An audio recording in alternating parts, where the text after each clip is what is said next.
Bora. Vai fazer mais ou menos umas 2 horas que a gente tá fazendo trekking já. A chuva deu uma acalmada. Estamos passando aqui agora numa ponte.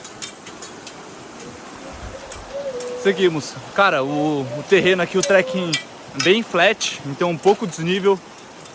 Mesmo a cargueira sendo pesada, bem tranquilo por enquanto o trekking.